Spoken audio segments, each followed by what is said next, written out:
Tiap tahun, umat Muslim Syiah di Indonesia selalu harus siap mental ketika bulan Muharram tiba. Bukan cuma karena momen ini sangat sakral buat mereka, yakni memperingati Asyura, hari gugurnya cucu Nabi Muhammad Imam Hussein, tapi juga karena mereka tahu peringatan ini rawan diganggu. Saya Bang Jack, ini Jurnal Plus. Tahun ini, yang kena giliran adalah warga Syiah di Bandung. Rencana peringatan Asyura mereka dibatalkan dengan alasan klasik, keamanan.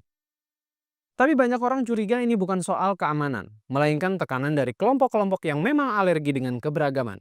Salah satu yang cukup lantang menolak, bahkan dari namanya saja udah kelihatan arahnya. Aliansi Nasional Anti Syiah, ANAS.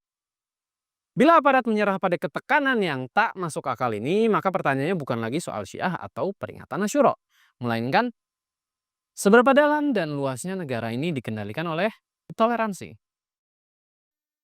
Lupa kalau kita negara hukum.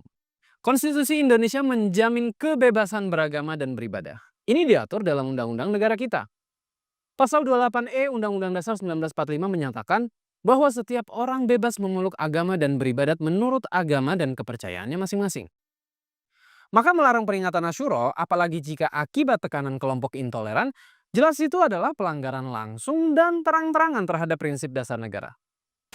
Peringatan Asyura bukan aktivitas makar. Peringatan Asyura adalah ekspresi kesedihan, spiritualitas, dan penghormatan historis terhadap sosok martir Islam yang juga cucu Nabi Shallallahu Alaihi Wasallam, yaitu Imam Hussein. Persis peringatan Maulid Nabi oleh mayoritas Sunni.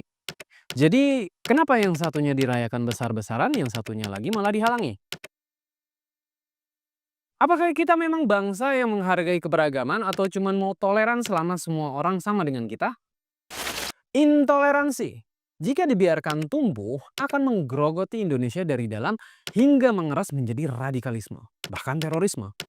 Ia tidak sekedar membungkam kelompok minoritas, tapi juga merusak fondasi kebinekaan yang menjadi kekuatan utama bangsa ini.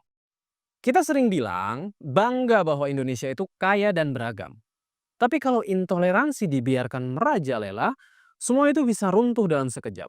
Artinya, intoleransi ini adalah ancaman eksistensial bagi keutuhan NKRI. Wahabisme yang puritan dan eksklusif. Salah satu sumber intoleransi di abad modern. Paham keagamaan resmi kerajaan Saudi Arabia itu bukan hanya tidak akomodatif terhadap Syiah, namun juga terhadap keberagaman tafsir dalam Islam. Sebagai ideologi puritan, Wahabisme memaksa keseragaman keyakinan yang tidak sejalan dengan realitas Indonesia yang plural secara agama, mazhab, budaya, bahkan sejarah. Menyerah pada tekanan kaum intoleran bukanlah kompromi. Itu adalah pengkhianatan terhadap Pancasila dan konstitusi. Nah, gaya berpikir kayak gini jelas nggak cocok buat Indonesia. Kita ini negara yang dibangun di atas keberagaman, agama, budaya, mazhab, cara pikir. Semuanya itu hidup berdampingan. Jadi ketika ada tekanan dari kelompok yang mau seragam-seragaman semuanya, itu bukan kompromi, itu pengkhianatan terhadap semangat Pancasila. Dalam kasus pelarangan Asyura banyak yang heran, kenapa justru yang mau ibadah damai yang dicegah? Kok yang teriak-teriak ancaman malah dibiarin? Aparat harusnya berdiri di sisi hukum dan konstitusi. Kalau alasan keamanan dijadikan alasan untuk melarang, maka yang harusnya diamankan adalah pihak yang mengancam. Kan begitu logikanya. Bukan malah mengorbankan yang sedang menjalankan haknya dengan tenang. Karena kalau hal seperti ini dibiarkan, bakal jadi efek bola salju. Hari ini Syiah, besok bisa Ahmadiyah. Lusa umat Kristen, Hindu, bahkan sesama Muslim yang berbeda mazhab pun bisa jadi target.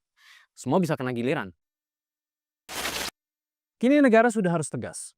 Pemerintah daerah, aparat kepolisian, dan pemangku kebijakan di pusat mesti berhenti berdamai. Apalagi main mata dengan intoleransi. Jika tidak, Indonesia akan kehilangan jati dirinya sebagai rumah bineka bagi semua keyakinan. Mengizinkan peringatan Asyura bukan soal membela Syiah, tapi membela prinsip dasar negara. Semua warga negara punya hak yang sama. Jika hal yang paling dasar pun nggak bisa dijamin, artinya kita sedang jalan mundur sebagai bangsa. Selain oleh kekuatan asing, juga oleh fanatisme yang dipelihara dari dalam. Negara ini nggak boleh hanya tunduk pada yang teriak paling keras atau yang mengklaim mayoritas. Apalagi jika yang teriak itu sebenarnya kelompok kecil tapi pintar memainkan opini masyarakat. Keadilan tidak lahir dari mayoritas suara, tapi dari keberanian berpihak pada yang benar. Saya Bang Jack, sampai jumpa.